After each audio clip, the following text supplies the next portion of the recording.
This is the Investing in Florida Tech Podcast, hosted by Florida Funders Managing Partner, Tom Wallace. Hello, my name's Tom Wallace, and I'm the Managing Partner of Florida Funders.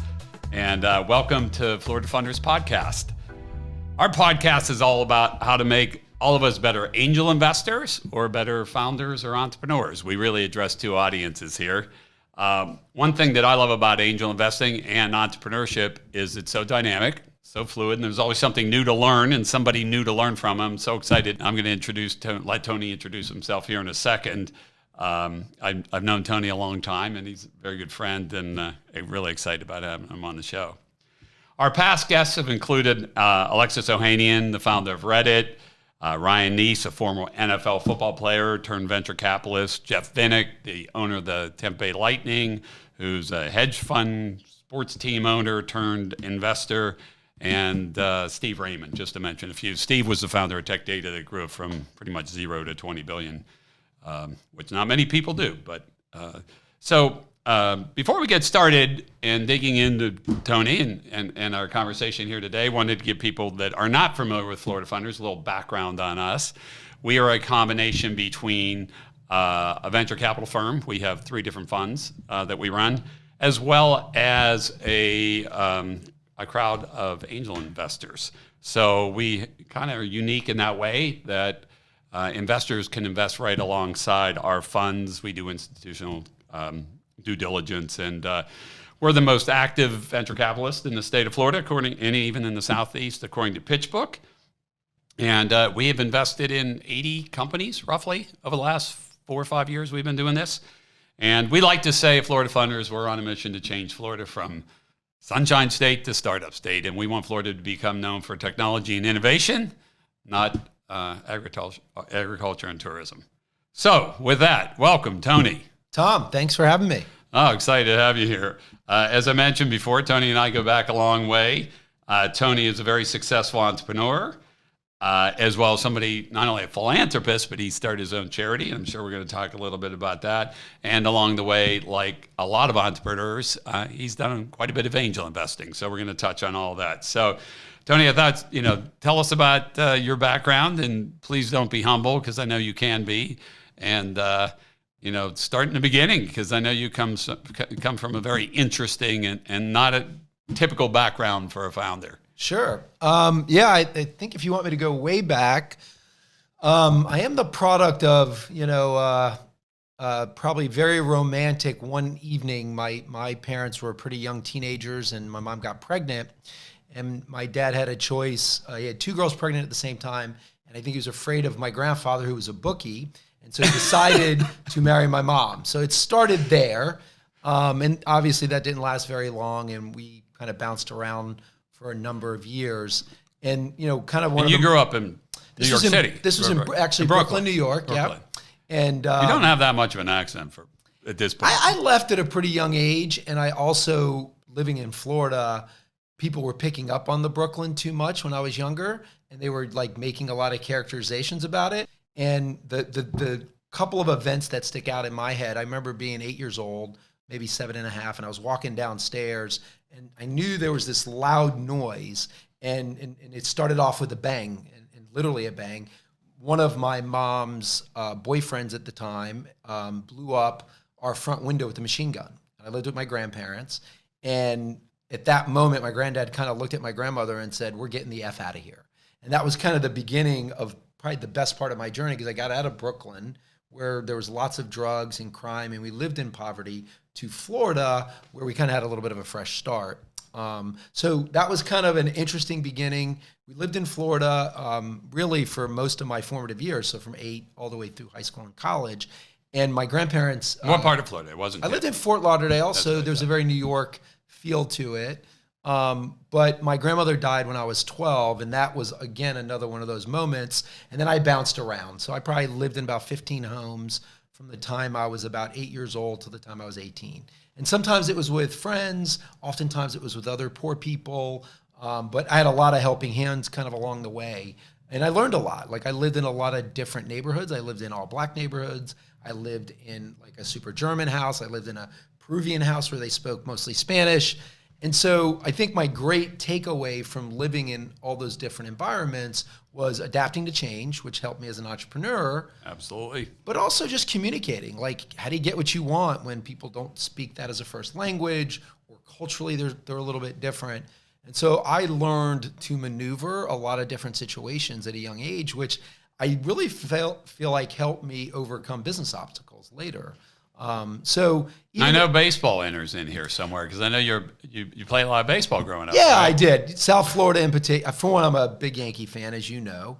And I am aware of that. I know you're not a giant sports-oriented or team sports-oriented guy. College I am, but or college basketball and football. And the funny thing for me is I love pro sports. So I love the Yankees. I'm a big 76ers fan, obviously a Bucks fan, a Lightning fan. So I'm more of a pro sports guy, but I played a ton of baseball. But and also I would say what I got out of baseball was all about team and playing a role, which I feel like I use that a lot too in terms of building teams in business. So business is a team sport, right? 100%. No matter, we always celebrate either the one entrepreneur or the one CEO or whatever, but it never is that one person. I don't know anybody that built a business on their own, unless they're maybe a single, 1099 sales guy or something like that. But for most of us, it's always a team sport. Yeah, absolutely.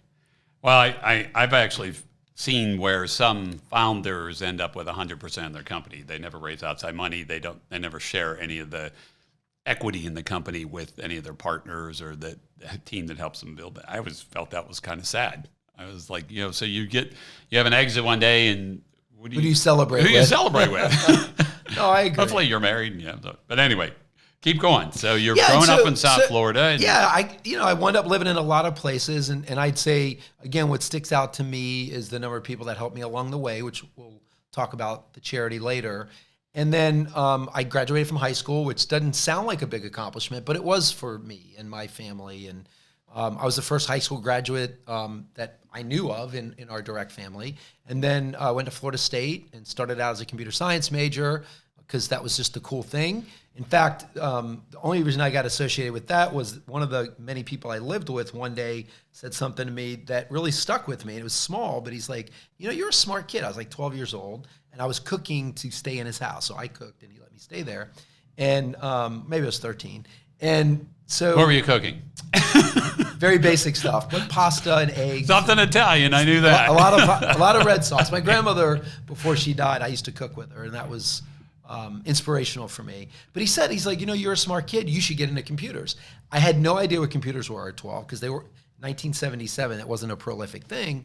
And I said, oh yeah, that's me. And I started telling people I was going to work in the Nassau program and do computers. But to be honest with you, I didn't know what it was. But because I kept saying it, people were directing me towards certain math classes, and then at FSU in the computer science program.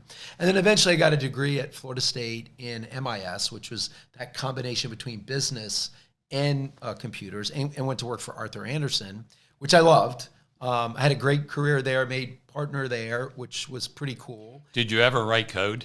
You I don't did. strike me as a coder. I actually, you did. Most people laugh when I actually wrote code at one point in my career too. So it was really shitty code, but I wrote it. Listen, there's no question I was probably one of the worst programmers, but I learned a bunch of different languages along the way. So RBase, Clipper, DBase 2, if you guys remember that. I also did COBOL and CICS, which is more mainframe. And so when I worked in college, I worked full-time in college, I did programming jobs. And so that's how I got through college, and that helped me, pay for schooling. And then I met you along the way, and a couple times, I think you really inspired me to be an entrepreneur. I know you don't like hearing that, but you were so entrepreneurial, and you were trying to get me to join Waldeck at the time. And I was trying to recruit Tony. What was recruiting me, and I feel like I was so close, but ultimately left Andersen to start my own company, which of course, Tom, you were our seed capital. And I tell people all the time, and I know you hate this saying, but that lunch we had where we pitched you on this idea around CRM online, and you were like, we don't care. I just want to bet on you. And then you wrote a check at the time to get our business started without a real business plan. Like, it changed everything for me in terms of taking risk, in terms of taking that leap forward. And then the rest, we obviously built TriBridge and sold that in 2017, and then did all kinds of. And you had a great run, and Sure. TriBridge was When you sold it, how many employees were you guys at? We had about 850 employees globally and probably another 100 contractors. And you were Microsoft International Partner of the Year. You won so many awards from Microsoft, I couldn't keep up with them all. Did. I think we won 6 times Global Partner of the Year and then 2 times U.S. Partner of the Year over about a 10 years. And I think what's really interesting that I think our listeners would be into, you really started TriBridge with 2 of your closest friends, right? Yeah. Oh, yeah. And you're still very close to this day, right? Oh, yeah. We're 30 plus years. We worked together at Arthur Andersen. So Mike Hertigan and Brian Deming and I started TriBridge in 98. We all worked together at Arthur Andersen. We all had little kids. We all just were kind of newly married.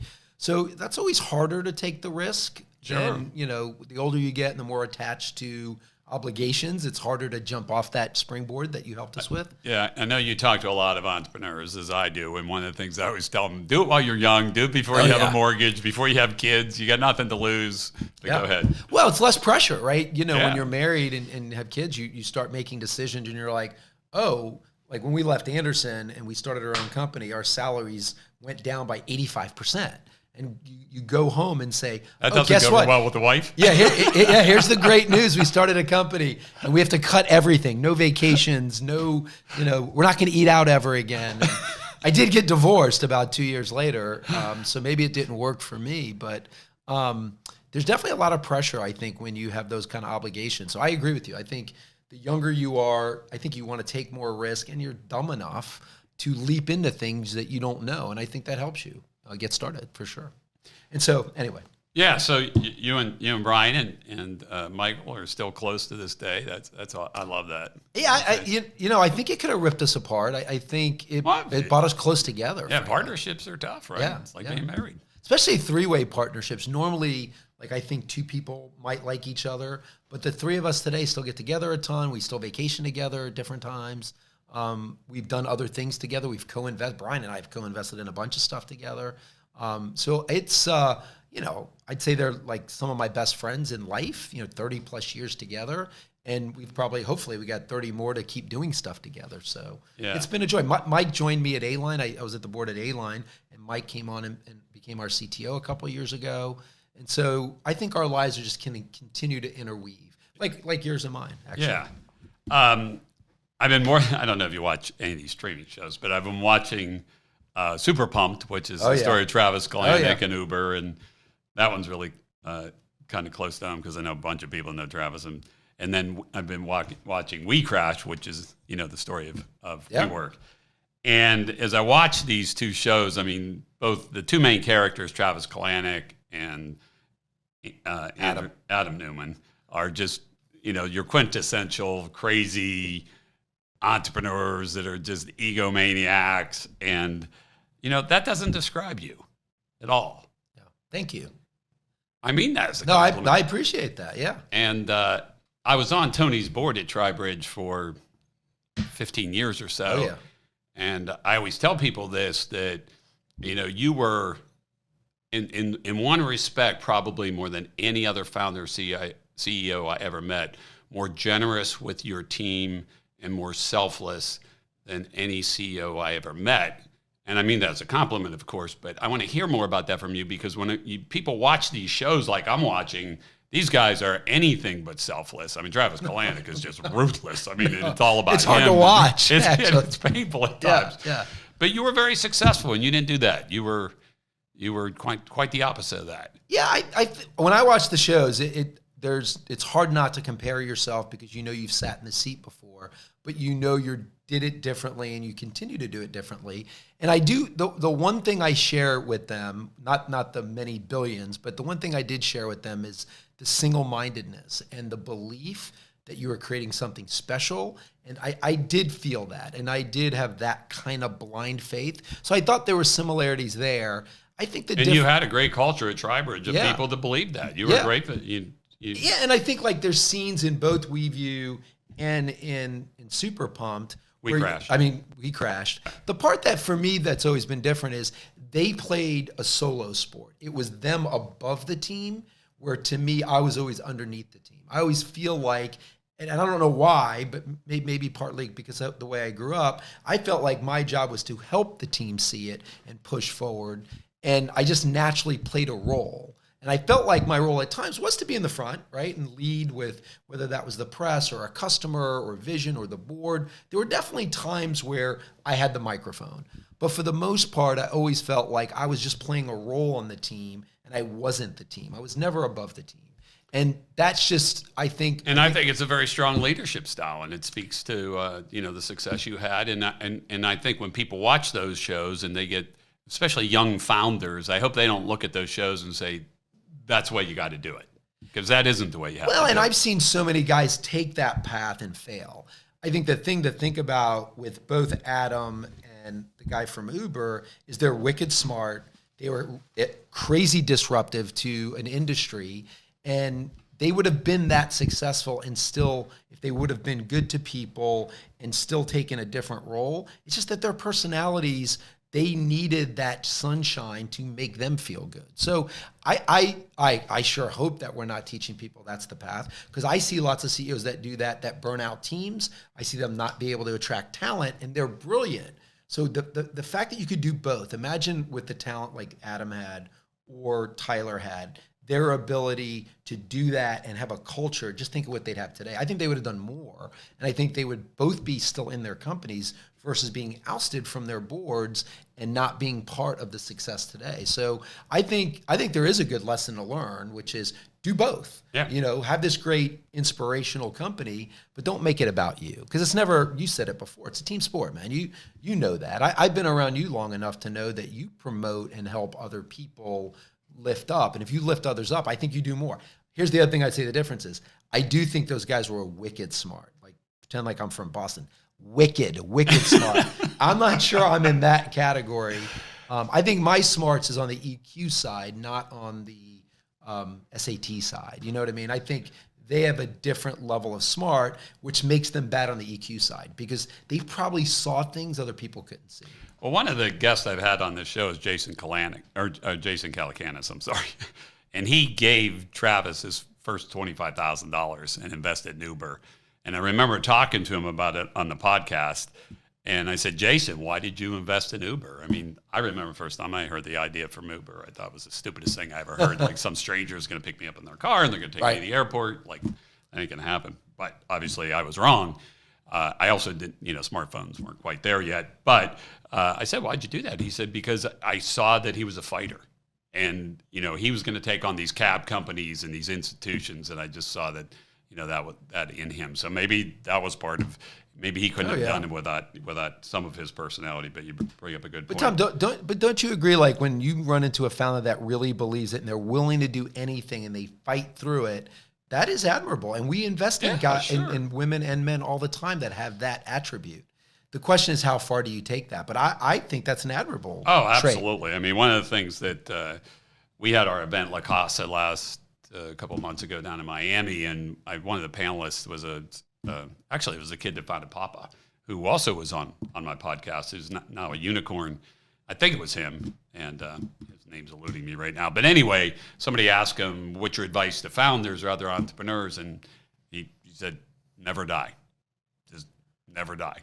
Keep fighting. Yeah. About what? Morph the plan, morph who the segment of the market is. That survivability feeling of I'll figure it out and whatever assets we have, we'll figure out the answer. I love that. That as an investor thinking about investing, I'll back that all day. Yeah, well, I was going to segue into investing because you've obviously been angel investing for quite some time.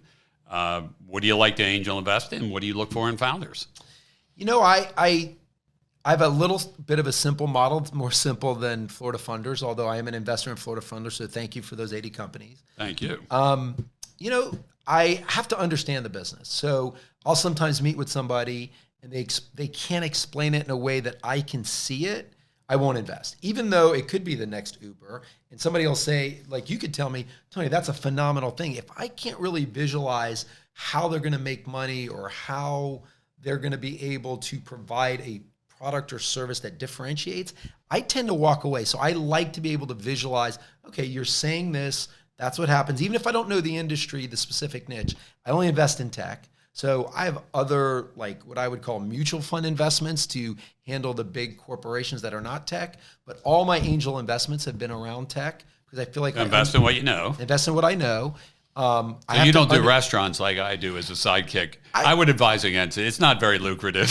My first entrepreneurial experience, which I didn't tell you about, was when I was 24. I started a bagel company, and it was a good kick in the ass. Like, it sucked. So I have to be familiar with it. I think in terms of the founder, you taught me this a long time ago. You have to really love the founder and the team, or at least some portion of the team. Because if you can't back that, knowing they're going to change the business model, they're going to change what the business looks like, they may change the value prop, you're really backing that more than the idea. So I have followed that advice, and that's worked for me.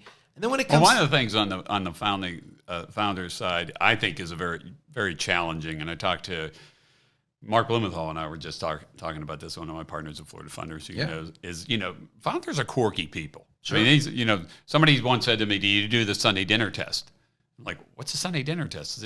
Is this somebody you would bring home to your family to have Sunday dinner? I'm like, that's not a good test for founders. If I did that with tech founders, we wouldn't invest in anything. No, these are very quirky people that oftentimes have some hubris and some arrogance, and but I guess to me, do they pass the asshole test? Because I don't want to invest in assholes. I don't want to deal with them. They may be super successful, and I think Travis is probably an example. He probably was. Stephen Jobs was probably an example of one. They're going to be super successful, but you know what? I don't want to. Not with your money. I'm signing up to deal with these people for probably 10 years. Yeah. And I don't want to deal with them. I totally agree. I have to like the person at some level. To me, I go to things like curiosity and learning. Because I think you're going to have to adjust no matter what it is. So I try to, and it's hard to judge, right? In 5, 6, 8 meetings, how can you tell if somebody is super curious? Well, part of it is, how do they ask you questions? If they ask me no questions, I usually walk away and go, they're not really that curious. And second, I try to do background checks to find out, how do they overcome obstacles? Did they learn something? How quickly did they learn? How stubborn are they? And that's that balancing act. And then I do love, and I said this earlier, I love when they're all in. That belief like they've got it.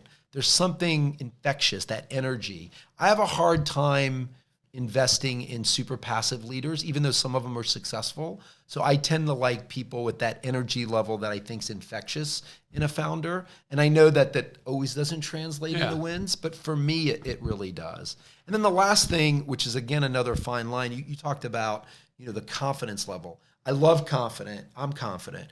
I love a little bit of overconfidence. But then there's I'm going to do $5 million in my first month, and the plan doesn't support that.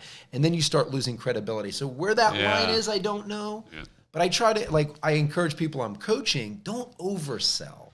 Sell a little above your pay grade, but don't go way over here. And so for me, when I'm listening as an investor, I try to judge, did they go over by 2,000% or 20%? If it's 2,000, I tend to discount everything. And then I feel like I never write the check. If they're just a little bit above their skis, I'm like, all right, they're just a little confident, they're a little ahead, and they're not totally bullshit. Yeah, you want them to have excitement. You want them to believe in what they're doing, and some of that turns into embellishment. Some people do it more than others, as we know, and when it gets to fake it before you make it, and like you're saying, it's hard to tell that sometimes. But I think you bring up the curiosity thing too. I was listening to somebody else's podcast recently, and they were talking about how curiosity is a superpower. And I never thought about that, but I think it's true. I mean, if you have those people that are really just, they want to learn, they don't have all the answers, but they're going to figure it out, and they're going to keep asking the questions. I think that's a great point. Well, even if you looked at Travis in Superpower, I know we're talking about that more than we should. Yeah. Think about all the different things he had to overcome, right? He had the taxi commissions, then he had the black car drivers, then he had the China issue, then he had the Apple issue. He constantly had to adjust plans, and the business kept changing, into the point where what it is today. And then go to Uber Eats. Like, that wasn't on the roadmap when the real founder, the partner, said, let's do this car thing. They weren't thinking Uber Eats. And Uber Eats is going to turn out to be a home run for them, it looks like. So I think if you're not curious, you're not going to see those opportunities. So I think the curiosity thing's big. And then adaptability quick, right? It's not just curious for a theoretical perspective. How do I apply what I've just learned and make the adjustments I need to make? Because if you're too analytical too, I've seen that work badly as well, because you're overthinking it, and then you make mistakes because you didn't act fast enough and you missed the market. So it's, part of it's, I hate to say this, you're not going to like this, part of it's luck. Like, you can apply all that And then we get lucky. There's only a certain number of those folks that pop through and become successful. Yeah, there's no question there's luck involved. Yeah, I mean, yeah. that's one of the things in angel investing we always tell our investors is don't invest in 2 or 3 companies. I mean, this is a low probability game. You got to invest in 10, and then you can mitigate the risk and take some of the luck out of it. But there's definitely luck in it. Totally. I got to ask you about, I'm going to get to Think Big for Kids, but before I do that, you've been around the Florida technology scene. When you founded TriBridge, were there any incubators? No. Accelerators? No. Mentors?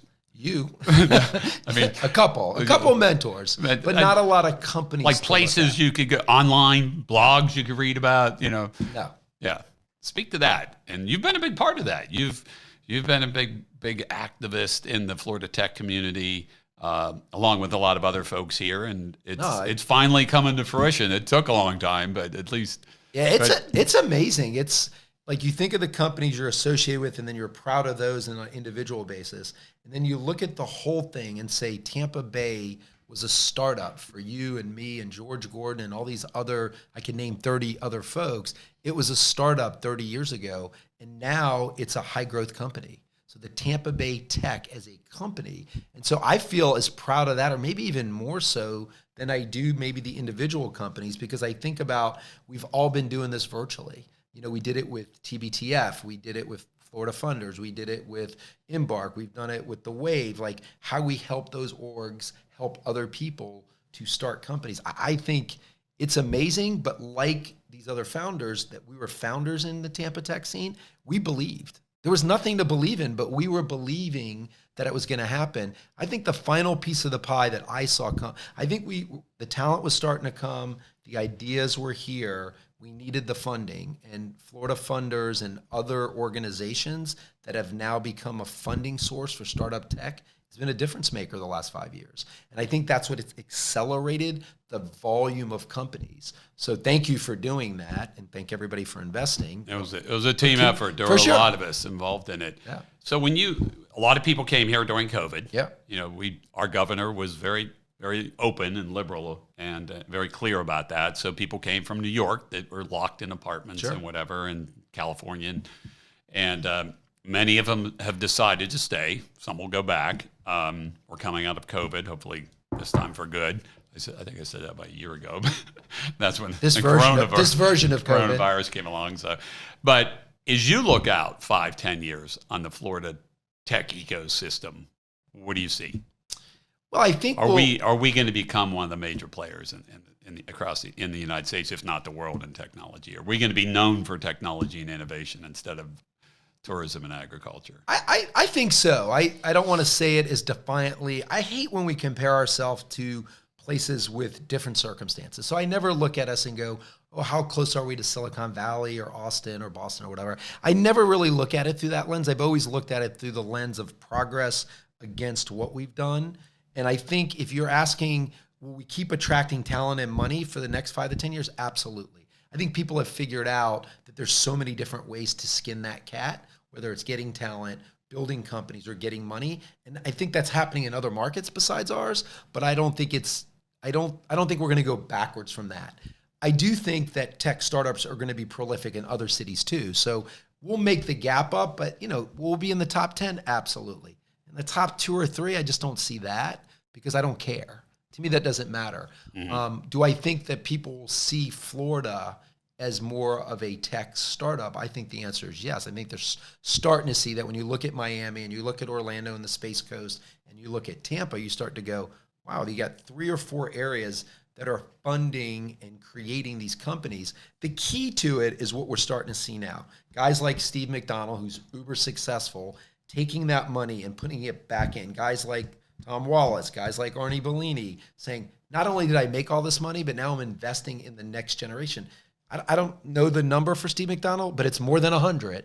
And I know he does it in more than Florida, but the fact that he's willing to do that, I know part of it's making money, but I know Steve, he's also building the community here. And as long as that happens, I don't see how it can't be successful. Yeah. I think it's in the DNA of every entrepreneur, just about every entrepreneur, to help other entrepreneurs, because somebody helped us along the way. Of course. It's I always say it's my favorite way to give back, and it's a lot more fun than nonprofits for me, but helping the next generation of entrepreneurs. But we're going to get to nonprofits in a second. But I really believe that Miami and Florida have an opportunity to become one of the, especially with crypto and Miami and people like Peter Thiel moving there and Orlando Bravo that are staying there, and with our open government here and some of the problems that they have in other parts of the country that are known for tech today, I think we have an opportunity to become a major player in tech, and Florida really becoming known for technology and innovation. Yeah, I agree. I hope our universities co-invest with us, right? The more they can co-invest in getting tech students here, that's going to help that problem as well. That's the other thing I didn't mention, which I think we do okay on, but I'd like to see more there of producing more high-tech people in this area. Yeah, you brought up a good point, and I mentioned to the listeners, I know I brought up on other podcasts, but if you haven't been to Florida Polytechnic University over in Lakeland, which is just STEM, that's all it is, science, technology, engineering, math, graduated about 450 kids a class. This is Florida's answer to Georgia Tech or MIT, and I spoke at the commencements last year. I think it was the 4th graduating class, so it's a very new school, but they're doing some really neat stuff there. And you bring up a good point about education, because we need the talent. Yeah, Think Big for Kids. Sure. Tell us about that. Yeah, so Think Big for Kids is the name of the charity we started in 2017, and our whole mission is to break the cycle of poverty. And instead of focusing... This is Tony being humble again, because you started this. I did yes, I did. Go ahead. But I have lots of people helping, like everything we do. But it really, I noticed over the last 35 years, lots of things that involve poverty focus on adults. And if you think about welfare and you think about all the different programs, they tend to be adult programs. They tend to be money oriented, or food stamps or whatever. And when you look over a 40 or 50 year period, poverty's gotten worse in the United States. The gaps got bigger. It actually worked a little bit for about 10 years, and then the numbers got worse. About 12% of the U.S. population lives in poverty, and that's not even talking about the 10% that live real close to poverty. So you're talking about 40, 50, 60 million people.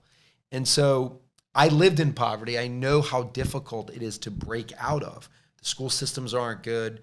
All of the systems like healthcare, banking, getting a car is all against you, because you're a high-risk customer for all those industries, so they charge you more. And so to break out of poverty is so, so difficult. And so we do a program that starts with kids in middle school, 6th, 7th, and 8th grade. And first we just start getting them excited about different careers. We have about 50 partners in the Bay Area, companies like Accenture, Bank of America, ReliaQuest, Tampa General, Nielsen, A-Line. And they come to our kids and get them excited about a career. Once they get excited after a 3-year period, and they've been exposed to hundreds of different jobs, by the end of 8th grade, they get a full-time mentor from one of our partner companies. And that mentor helps them pick classes. The mentor helps them get better grades. The mentor helps them figure out, what do they really want to do over the course of their high school years? And then that's the second phase. The third phase is to start working in these companies as an apprentice, as an internship, job shadowing. All of our companies offer those services to our kids. And then finally, when they get to 18 years old and they're ready to graduate, do they graduate and go to work? We have companies hiring. Do they want to graduate and go to a tech school? We pay for that. Do they want to graduate and go to medical school? We find a way to scholarship that. And so we've had 3,500 kids come through the program already. That's awesome, Tony. We've graduated about 370, so because we started pretty young. And I think we'll get to 10,000 here in not too long. I think 2 years from now, we'll have 10,000 kids in the program. That's super exciting. Yeah. And my hat's off to you. I get asked a lot, because many of you probably know these stats, but only 1% of the venture capital-backed companies in the United States are founded by minorities. And I think it's actually blacks. So the blacks represent about 12% of the population. Yep. Only 1% of the VC funding nationwide goes to blacks. I think all the venture capitalists, people that sit in my chair, we want to do more. We want to fund more black founders. We want to fund more women founders. But we can't make them. We can't create them. And it's a cultural change that starts at a young age. And what you're doing, that's going to, if a kid's living in the hood and he thinks, how do I get out of this hood? it's not, I got to play in the NBA or the NFL or I got to be a drug dealer to get out of here. There's real options, and it's about education. And I think what you're doing is part of changing that culture where kids grow up believing, hey, it reminds me of Israel when I spent time in Israel. The kids grow up in these kibbutz. They don't want to go be the next Justin Bieber, or they don't want to be the next NBA player. They want to be the next Adam Newman and find, WeWork and become a billionaire, because that happened He's a role model for them. Exactly. Absolutely. That's where he comes from. Tom, about 80-something% of our kids are either black or brown, so they would qualify as a minority. But more importantly, we're taking out what I would call all those barriers are. First, we're creating opportunities, but more than just creating the opportunity is we're educating them. And then, a couple of people have said, well, how do you know that works? Like, for one, we've been doing the program 6 years. We know it worked because kids are now becoming doctors and they're going to work at the banks and the electrical contractors. So that's starting to happen. But more than that, I'm like, well, tell me how you raised your kid. And they say, oh, we got them exposed to opportunities and we provided some mentoring and we gave them, we paid for college. I'm like, that's what we're doing. And so we're eliminating the fact that they may be in a household with not somebody that's in a professional job or not somebody that has the time for them. They may love them, but they don't have time for them, and they're not doing all the little things that make them productive adults. And so we're doing the basic things, and we're seeing phenomenal results from it. So, we're going to measure it based on the jobs we get for kids and how much they make compared to their peer group. And we think we can at least double it. But we think the jobs we're creating for the kids so far are all jobs above the poverty line already. And so to be able to accomplish that in one generation without government assistance and just good old-fashioned hard work, it's a startup in its own right? It's a startup that's in growth phase. And the advantage, again, some people are like, well, is it just a charitable thing? It's creating a workforce. So we're creating a workforce that's not there. So if you think about all the companies, whether they're tech or not, that are looking for people to work in their companies, and we know in the U.S. it's a tight labor market, I'm tapping into a part of the population that's not participating in the job force. And so now all of a sudden we're creating new workers, to your point, and many of them are minorities and many of them will become entrepreneurs. Of all the things I've done, I feel like it's the most rewarding thing just because it's so life-changing for the people we're impacting. But I do feel the same way about awesome. Yeah, awesome. I do feel the same way about young entrepreneurs too, and I know you do. When you work with a young person that doesn't know something, and you get to say, "Hey, this is how you raise capital, or this is how you start a tech company," and then you see them do it 10 years later. I know I've seen how proud you get. This feeling of accomplishment that, in some ways, is better than your own accomplishment. You're like, wow, my little tiny piece of help or advice helped that person, and look how it changed their life. To be honest with you, I'm a pretty selfish son of a bitch. I get off on that success that when I watch other people get successful, I'm like, wow, I was a little part of that, and it feels awesome. So there's something about that becomes infectious. Yeah. Well, I think it's also the whole, you're the coach. You're the coach, not the player. Right. I mean, we were on the field playing for years. Now it's our turn. Now we're the old guys. Now the real old guys are on the sidelines coaching. I agree. So I agree. We get a little short on time. There was one other thing. I know you got a new gig, Appspace. Is that what it's called? Yeah. Give us a quick. You're going back into the workforce, so this is. Not that you ever quit doing anything. Just Tony's been on boards and doing Think Big for Kids. He's busier than anybody I know, but. So you're taking a full-time gig. Tell us about Appspace. Yeah, I've actually, Appspace is a software company. It's focused on two things. It's focused on employee communication software and workplace management software all in one app. So we're calling it Workplace Experience, so that if you think about the new world we live in, where you have global companies with employees all over the world, some can't come back to work. We manage that experience for very large Fortune 500 companies. So we have about 150 of the Fortune 500 as customers, and we provide our SaaS software to them. We're roughly an $80 million SaaS company. Wow. We've got maybe 375 people all across the globe. We have 80 people in Kuala Lumpur, 30 in Barcelona, people in London, Australia, and then, of course, in the U.S. It's fun back in the seat. I think I told you at different times, I was feeling like I wanted to do one more. I thought I was going to do a startup. I was close to doing a startup. I still am going to fund this startup. But I was on the board of this company. They asked me to become the CEO, and I just couldn't resist, frankly. So, well, I'm sure it'll work out well, and good luck with that. Thank you. So I wanted to try something new. I haven't done this before in the podcast. I've I watch Kramer on CNBC. I don't know if you know that guy. He's crazy. Yeah, he's crazy. But he does this lightning round thing. So this is the lightning round. All right. And what I'm going to do is just ask you 6 questions, and you just give me real quick answers. Okay. So, what are you most proud of? Think big. Think big. Good. What's of all the emerging technologies, which one are you most excited about coming on? AI. Artificial intelligence? I'm sorry, artificial intelligence. Oh, good. I'm an acronym fiend. Major regret? Didn't play baseball longer. Okay. If you wouldn't have become an entrepreneur, what would have been your career you would have liked your second, totally different? This sounds so kid-like. I wish I worked in the space program. I've just been fascinated with space travel as a kid. I still am. I am afraid of heights, so it's an odd combination.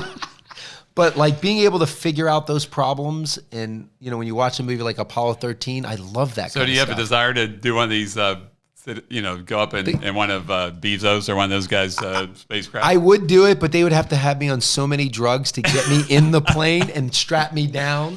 I'm fascinated with space travel. And I'm looking forward to Mars and everything else that is in front of us. I hope we get to see the colonization of another planet. I think it's going to happen. I think you and I will be very old, but I do think that's going to happen. Yeah, I had dinner 3 weeks ago out at Stanford. I was at Stanford with Alan Alden. Sure. So Buzz was, Neil Armstrong, Buzz, 2 first guys on the moon, and I was talking to him about he doesn't think it's going to happen. He thinks Mars is a wasteland. He thinks Elon's crazy. He knows Elon. Yeah. He thinks we'll get there. He thinks colonizing it's a whole other thing. But anyway, favorite public figure? Abraham Lincoln. And if you were starting a company today, and you kind of alluded to this, what would it be? I think I would do something that combined artificial intelligence and creating the next workforce. That combination. All right, Tony. Been great. Awesome. Thank you so much. To our listeners out there, thank you. If you would like to learn more about Florida Funders, we're at floridafunders.com. If you're a founder looking for funding, you can go on, and our application process, we've really simplified it. It's down to about 5 minutes to get into our queue to see if there's a fit. We're always looking for great founders and companies to back. And if you're an investor and you're interested in investing with us, we have a whole side of our portal at floridafunders.com geared to you. So we'd love to have you join us on our mission and our journey. Tony, again, thanks. This has been great. Thanks, Tommy. Florida Funders is an early-stage venture capital firm that blends a venture fund and a crowdfunding platform. They are investing in some of the most exciting early-stage technology companies in the state of Florida.